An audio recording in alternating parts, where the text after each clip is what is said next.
ఎన్నో పరీక్షలకు గురి చేసి అందులో నెగ్గుతేనే ఆయన దగ్గర సాధన, ఆయన దగ్గరికి చేరేది.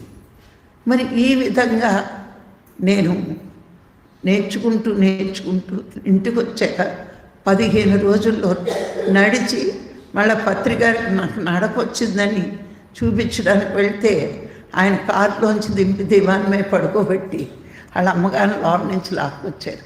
అమ్మ రా భీమవరం మేడం వచ్చింది చూద్దుగానని. ఆవిడ వస్తూ నాతో ఏమన్నారంటే, అమ్మ ఈరోజు నా కొడుకు ఎంత బాగా నవ్వుతున్నాడో, నువ్వు హాస్పిటల్లో ఉన్ననాళ్ళు తల్లడిల్లిపోయాడు, చూడు ఎంత బాగా నవ్వుతున్నాడో అని. సార్ ముఖం చూస్తే చనిపోతుంది అనుకున్న బిడ్డ ఇంటికి వస్తే తండ్రి ఎంత ఆనందపడతాడు. అంత నవ్వుతూ నన్ను చూసి అప్పటికి నా జుట్టు ఇక్కడ కాలిపోయింది, శరీరం అంతా ఇలా తెల్లగా అయిపోయింది, కాలిపోయి. అపరంజి బొమ్మలా ఉన్నావు తల్లి అన్నారు ఆయన. నేను ఇంత అందవికారంగా మారిపోతే గురువుగారు ఇలా అన్నారు అంటే అప్పుడు మా వారు అన్నారు, దాని శరీరాన్ని కాదు మీరు దాని ఆత్మను చూసుంటారు. అప్పటి వరకు నాకు చాలా అహంకారం, నాకు చాలా డబ్బు ఉంది, నేను చాలా అందగత్తిని, పబ్లిక్లో నాకు ఒక పేరుంది, ప్రెసిడెంట్ కదా, మరి ఊరంతా గౌరవిస్తారు.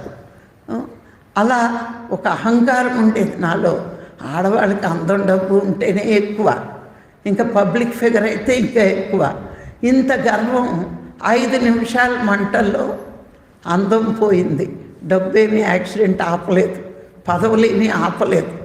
మరి ఏంటి చూశారు గురువుగారు అంటే, ఆత్మ చుట్టూరు ఉన్న మనసులో ఉన్న అహంకారం పోయాక ఏమవుతుంది, స్వచ్ఛమైన ఆత్మ కనిపిస్తుంది.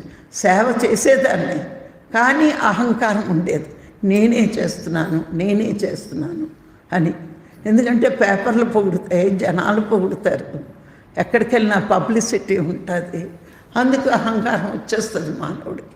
అది గురువు వచ్చాకే అహంకారం ఉంటే మనం ఎదగలేము. భగవంతుడి దగ్గరికి వెళ్ళినప్పుడు మన ఆత్మ ఎలా వెళ్ళాలి అంటే, అక్కడి నుంచి వచ్చేటప్పుడు ఎంత స్వచ్ఛంగా మనం కిందకు వచ్చాము. ఈ శరీరాన్ని ధరించాక నేను దైవము అని మరిచిపోయి ఎన్నో చేయకూడని పనులు చేస్తాం.